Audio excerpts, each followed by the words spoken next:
Hey guys, subscribe कीजिए और bell icon को दबाइए। रेगिस्तान के तूफान रुका नहीं करते, समंदर के पानी सूखा नहीं करते और छतरियों के सर कभी झुका नहीं करते।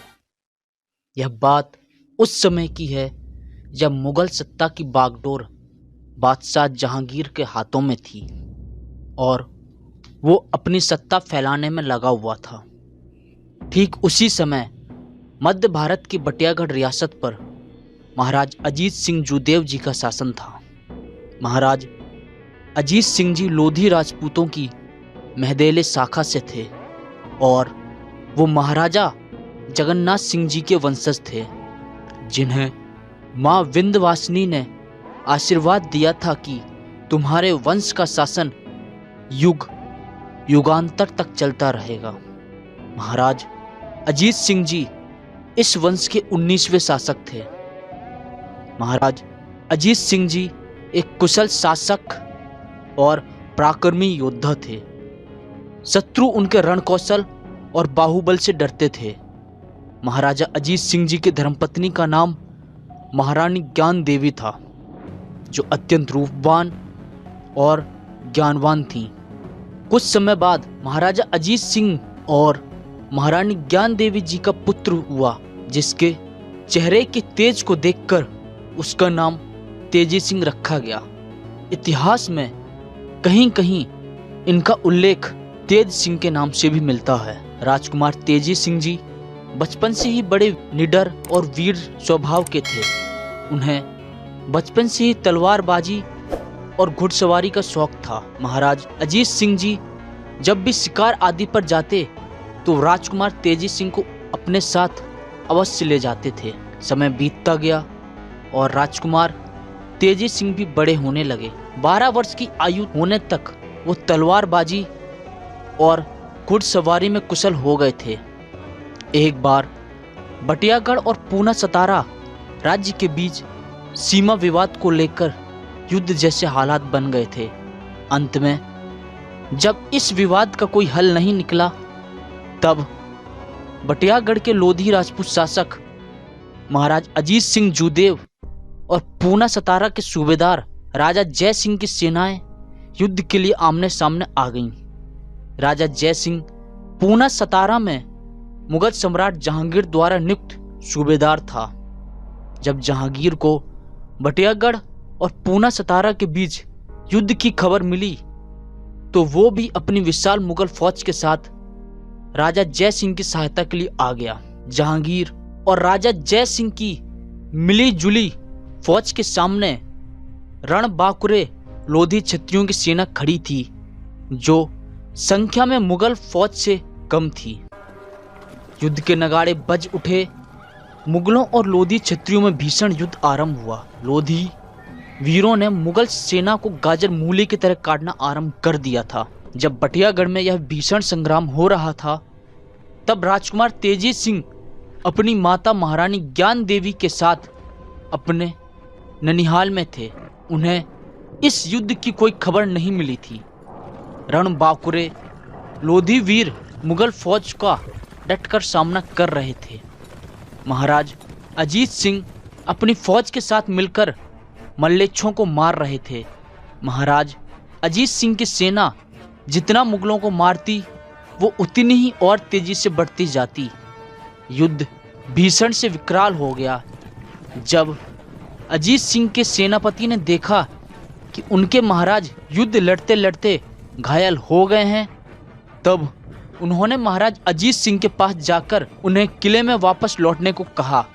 लेकिन अजीत सिंह जी ने ऐसा करने से मना कर दिया। लेकिन सेनापति के निवेदन और उन्हें समझाने पर वो अपने कुछ अंगरक्षकों के साथ बटियागढ़ किले में लौट आए।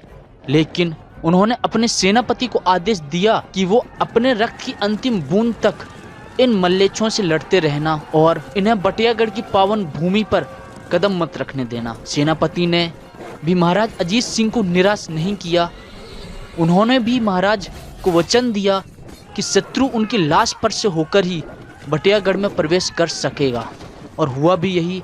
सेनापति ने अपनी रक्त की अंतिम बूंद तक युद्ध किया एवं अंत में वे मातृभूमि के लिए शहीद हो गए। मुगल फौज एवं जहांगीर और राजा जय सिंह बटियागढ़ किले की तरफ बढ़ चले, क्योंकि उन्हें अपने गुप्तचरों से खबर मिल गई थी कि महाराज अजीत सिंह को युद्ध में घायल होने के कारण महल में वापस लाया गया था।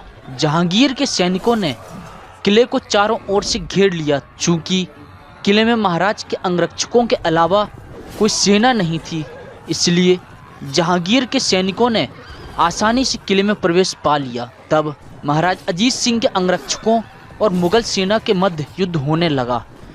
युद्ध में बटियागढ़ की हार निश्चित होते देख महाराज अजीत सिंह के मंत्रियों ने उनकी और राज परिवार की रक्षा के लिए उन्हें किले में बने गुप्त तहखाने में छिपा दिया। मुगल फौज से लड़ते लड़ते महाराज अजीत सिंह के सभी अंगरक्षक मारे गए। तब जहांगीर ने बटियागढ़ में कत्लेआम और महाराज अजीत सिंह को खोजकर मौत के घाट उतारने का आदेश दिया। मुगल फौज ने आदेश का पालन करते हुए बटियागढ़ की आम प्रजा, जिसमें बच्चे, बूढ़े और महिलाएं थीं, उन्हें मारना शुरू कर दिया। देखते ही देखते बटियागढ़ में चारों तरफ लाशें ही लाशें दिखने लगीं। मुगल सैनिक जब महाराज अजीत सिंह को खोजने में असफल रहे, तब उन्होंने यह बात जहांगीर को बताई। जहांगीर यह बात सुनकर बहुत क्रोधित हुआ और वो खुद उन्हें खोजने के लिए महल में गया। उसने पूरा महल खोज डाला, लेकिन उसे महाराज अजीत सिंह कहीं नहीं मिले। जब वो महल से बाहर आने लगा, तब उसे एक कमरे को देखकर कुछ शक हुआ। उसने उस कमरे को खोलने का आदेश दिया, लेकिन वो कमरा नहीं खुला। तब उसे पक्का यकीन हो गया कि जरूर यहाँ कोई तहखाना है जिसमें राज परिवार छिपा हुआ है। तब उसने उस तहखाने और महल में आग लगवा दी। उस आग में संपूर्ण महल और राज परिवार सहित महाराज अजीत सिंह भी जल गए। बटियागढ़ का संपूर्ण विनाश हो गया। जहांगीर यह सब देखकर बहुत प्रसन्न हुआ और वो खंडर बन चुके बटियागढ़ को राजा जय सिंह को सौंप अपनी बची हुई सेना और सिपह सालारों के साथ आगरा के लिए चल दिया। उसी समय राजकुमार तेजी सिंह के ननिहाल में एक अत्यंत घायल सैनिक पहुंचा और उसने बटियागढ़ में हुए भीषण संग्राम के बारे में उन्हें बताया। उस सैनिक के मुंह से बटियागढ़ में जहांगीर द्वारा की गई राज परिवार की हत्या और क्रूरता की खबर सुनकर वहां पर मौजूद हर क्षत्रिय का रक्त खौल उठा। उनकी तलवारें उनकी म्यानों से बाहर निकल आईं। राजकुमार तेजी सिंह की आंखों में क्रोध के कारण रक्त उतर आया। उन्होंने अपने नाना श्री की फौज के साथ बटियागढ़ की तरफ कूच कर दिया। उनके साथ उनकी मां महारानी ज्ञान देवी थी। महारानी ज्ञान देवी भी अपने हाथों में नंगी तलवार और आंखों में ज्वाला लिए जहांगीर को अपने पति और राज परिवार की हत्या की उचित सजा देने के लिए रथ में सवार होकर उनके साथ चल दी। जहांगीर और राजकुमार तेजी सिंह की सेनाएं बीच में ही एक दूसरे से आ मिली। जहांगीर ने देखा कि एक 12 वर्ष का लड़का हाथ में नंगी तलवार लिए घोड़े पर सवार होकर लाल आंखों से मुगल सेना को ही देख रहा था। जहांगीर उस बालक की आंखों में देखने की हिम्मत ही नहीं कर पा रहा था। जहांगीर ने उस बालक से पूछा कि बालक तुम कौन हो और यूं हमारा रास्ता रोकने का क्या कारण है। तब राजकुमार तेजी सिंह ने कहा कि तुमने जिस राज परिवार की बटियागढ़ में निर्मम हत्या की है, मैं उसी राजकुल का राजकुमार हूँ।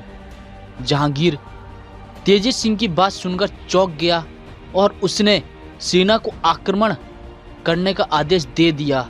लेकिन जहांगीर इस बात से बिल्कुल ही अनजान था कि वो किस से भिड़ने जा रहा है।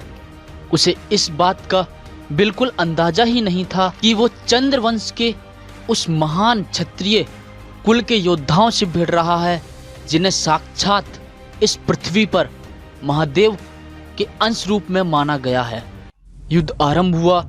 राजकुमार तेजी सिंह ने जल्दी ही मुगल सेना को काटना आरंभ कर दिया था। महारानी ज्ञान देवी जी ने भी मुगल सेना में वो कोहराम मचाया कि मुगलों को भागने तक का मौका नहीं मिल पा रहा था।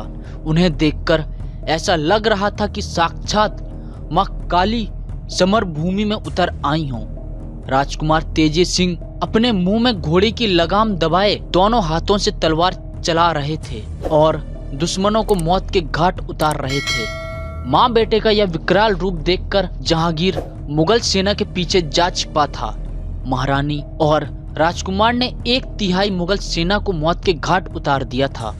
जहांगीर अपनी सेना का यह हाल देखकर इतना डर गया कि उसने सफेद झंडा लहरा दिया और तेजी सिंह के सामने आत्मसमर्पण कर दिया और उसने बटियागढ़ में हुए नरसंहार के लिए उनसे हाथ जोड़कर माफी मांगी।